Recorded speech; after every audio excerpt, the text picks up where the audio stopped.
Indian national കോൺഗ്രസിന്റെ കുത്തക മണ്ഡലങ്ങളായിരുന്ന അമേഠിയിലോ റായ്ബറേലിയിലോ പോലും നെഹ്റു കുടുംബത്തിന് ഇന്ന് മത്സരിക്കാൻ കഴിയുന്നില്ല.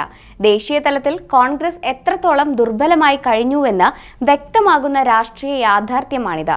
ഉത്തർപ്രദേശിലെ ഈ മണ്ഡലങ്ങളോട് വൈകാരിക അടുപ്പം തന്നെ നെഹ്റു കുടുംബത്തിനുണ്ട്. ഇന്ദിരാഗാന്ധിയെയും സോണിയാഗാന്ധിയെയും പാർലമെന്റിലേക്ക് അയച്ച ഈ മണ്ഡലങ്ങളിൽ മത്സരിക്കാൻ രാഹുൽ ഗാന്ധിക്കോ പ്രിയങ്ക ഗാന്ധിക്കോ ഇപ്പോൾ ധൈര്യമില്ല എന്നത് കോൺഗ്രസ് നേതാക്കൾ പോലും രഹസ്യമായി അംഗീകരിക്കുന്ന വസ്തുതയാണ്. കാരണം അത്രത്തോളം കനത്ത പരാജയ ഭീതിയാണ് ആ മണ്ഡലങ്ങളിൽ നിന്ന് കോൺഗ്രസ് അഭിമുഖീകരിക്കുന്നത്. കഴിഞ്ഞ ലോക്സഭാ തെരഞ്ഞെടുപ്പിൽ അമേഠിയിലും വയനാട്ടിലും രാഹുൽ ഗാന്ധി മത്സരിക്കാനെത്തുമ്പോൾ രണ്ടിടത്തും അനായാസ വിജയമെന്നാണ് ഏവരും കണക്കുകൂട്ടിയിരുന്നത്. രാഹുൽ വയനാട്ടിൽ ജയിച്ചുവെങ്കിലും അമേഠിയിൽ BJP നേതാവ് സ്മൃതി ഇറാനിയോട് പരാജയപ്പെടുകയായിരുന്നു. ഇത്തവണയും വയനാട്ടിലും അമേഠിയിലും രാഹുൽ ഗാന്ധി മത്സരിക്കുമെന്നും മുൻ പരാജയത്തിന്റെ കണക്ക് തീർക്കുമെന്നുമായിരുന്നു കോൺഗ്രസ് പ്രവർത്തകർ കണക്കുകൂട്ടിയിരുന്നത്. സ്മൃതി ഇറാനിയാകട്ടെ ഇത്തവണയും അമേഠിയിൽ മത്സരിക്കാൻ രാഹുലിനെ വെല്ലുവിളിക്കുകയും ചെയ്തിരുന്നു. എന്നാൽ ആ വെല്ലുവിളി സ്വീകരിക്കാതെ രാഹുൽ വയനാട്ടിൽ മാത്രം മത്സരിക്കാമെന്ന് ഉറപ്പിക്കുകയായിരുന്നു. ഈ വിധത്തിൽ മുന്നണി മര്യാദ മറന്ന് സുരക്ഷിത മണ്ഡലം തേടിയ രാഹുലിനെതിരെ ഇന്ത്യ മുന്നണി കൂട്ടായ്മയിൽ ശക്തമായ പ്രതിഷേധം നിലനിൽക്കുന്നുമുണ്ട്. കഴിഞ്ഞ തവണ ഉത്തർപ്രദേശിലെ ഇതര മണ്ഡലങ്ങളെല്ലാം കോൺഗ്രസിനെ കൈയൊഴിഞ്ഞപ്പോഴും ഒപ്പം നിന്നിരുന്നത് റായ്ബറേലിയായിരുന്നു. അവിടെ നിന്നുമാണ് കഴിഞ്ഞ തവണ സോണിയാഗാന്ധി വിജയിച്ചത്. എന്നാൽ ഇക്കുറി ഇവിടവും വേണ്ടത്ര സുരക്ഷിതമല്ല എന്നാണ് ഹൈക്കമാൻഡിന്റെ വിലയിരുത്തൽ. സിറ്റിംഗ് MP സോണിയാഗാന്ധി പാർലമെന്റ് മത്സരത്തിലേക്ക് ഇല്ലെന്ന നയം വ്യക്തമാക്കി രാജ്യസഭ തെരഞ്ഞെടുത്തത് പരാജയ ഭീതി കൊണ്ടാണെന്നാണ് ഉയരുന്ന ആരോപണം. സോണിയാഗാന്ധിക്ക് പകരമായി ഇവിടെ പ്രിയങ്ക ഗാന്ധി മത്സരിക്കുമെന്ന സൂചനകൾ നേരത്തെ ഉയർന്നിരുന്നുവെങ്കിലും പ്രിയങ്കയും ഇവിടെ മത്സരിക്കുന്നില്ലെന്ന സൂചനകളാണ് ഇപ്പോൾ പുറത്തുവരുന്നത്.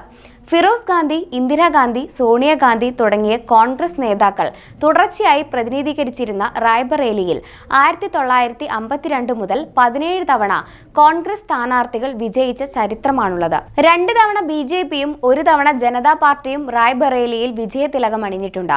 1967 മണ്ഡലം രൂപീകരിച്ച കാലം തൊട്ടേ കോൺഗ്രസിന്റെ അതീവ സുരക്ഷിത മണ്ഡലമായിരുന്നു അമേഠി. ഉപതെരഞ്ഞെടുപ്പുകളിൽ ഉൾപ്പെടെ 13 തവണ കോൺഗ്രസും 2 തവണ BJPയും 1 തവണ ജനതാ പാർട്ടിയുമാണ് ഇവിടെ നിന്നും വിജയിച്ചിട്ടുള്ളത്.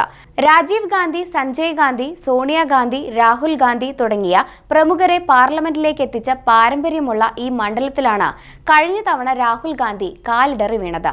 അതൊരു ആകസ്മിക വീഴ്ചയായിരുന്നില്ലെന്നും മണ്ഡലത്തിലുടനീളം BJP ആധിപത്യം ഉറപ്പിച്ചു കഴിഞ്ഞിരുന്നുവെന്നുമാണ് ഇപ്പോഴത്തെ അടിയൊഴുക്കുകൾ വ്യക്തമാക്കുന്നത്. BJP കൈക്കൊള്ളുന്ന ഹിന്ദുത്വ പ്രീണന നയങ്ങൾ മൂലമാണ് അവർക്ക് ഉത്തരേന്ത്യൻ സംസ്ഥാനങ്ങളിൽ ഇത്രയധികം സ്വീകാര്യത ലഭിച്ചതെന്നാണ് കോൺഗ്രസിന്റെ വിലയിരുത്തൽ. അതുകൊണ്ട് തന്നെയാണ് BJPയെ പോലെ ഹിന്ദുത്വ നയങ്ങൾക്ക് മുൻതൂക്കം നൽകാൻ കോൺഗ്രസും ഇപ്പോൾ ശ്രമിച്ചുകൊണ്ടിരിക്കുന്നത്. രാഹുൽ ഗാന്ധിയുടെ ഭാരത് ന്യായ് യാത്രയിൽ പലപ്പോഴും ഫാൻസി ഡ്രസ്സുകൾ അരങ്ങേറിയത് തെല്ലും ആകസ്മികമായിരുന്നില്ല. കാലാകാലമായി കൈക്കൊണ്ടുവരുന്ന സെക്കുലർ നിലപാടുകളെ മാറ്റിവെച്ച് ഇത്തരം രാഷ്ട്രീയ നീക്കങ്ങൾ നടത്തിയിട്ടും കാര്യമായ നേട്ടങ്ങൾ കൈവരിക്കാൻ കോൺഗ്രസിന് കഴിഞ്ഞിട്ടില്ല. തീവ്ര ഹിന്ദുത്വത്തെ മൃദു ഹിന്ദുത്വ നിലപാടുകൾ കൊണ്ട് നേരിടാൻ കഴിയില്ലെന്ന് തന്നെയാണ് അമേഠിയിലെയും റായ്ബറേലിയിലെയും കാഴ്ചകൾ നമ്മെ ഓർമ്മപ്പെടുത്തുന്നത്. ഇത്തവണത്തെ ലോക്സഭാ തെരഞ്ഞെടുപ്പിലും ഈ മണ്ഡലങ്ങളിൽ കാര്യമായ ചലനങ്ങൾ സൃഷ്ടിക്കാൻ കോൺഗ്രസിന് കഴിയില്ല എന്ന് തന്നെയാണ് രാഷ്ട്രീയ കേന്ദ്രങ്ങൾ വിലയിരുത്തുന്നത്.